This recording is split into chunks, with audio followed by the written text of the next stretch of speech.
Veneto, per quanto riguarda l'immigrazione, davanti a questo esodo biblico dice che ha già dato. Immigrazione, tema caldo in questo Veneto, che per bocca del suo governatore ha già dato a sufficienza. Immigrazione protagonista anche alla 22esima giornata del Cansiglio Day, la festa dei Veneti che tra allegria, ritrovi commossi e gli immancabili stand gastronomici si è svolta ieri, organizzata dall'Associazione Internazionale Trevisani nel Mondo.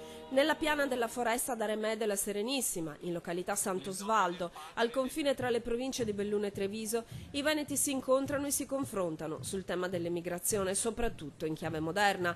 Stringono i legami con le loro radici, ma anche i gemellaggi.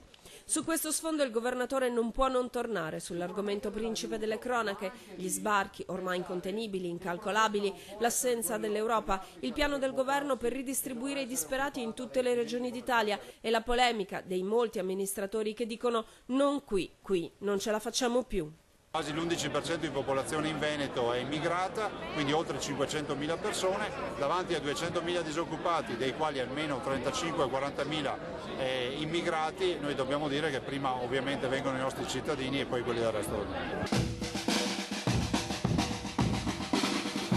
Sfilano i gonfaloni e i labari e celebra una messa il cardinale Beniamino Stella, che dice: anch'io ho girato il mondo con una valigia, come tanti tra voi.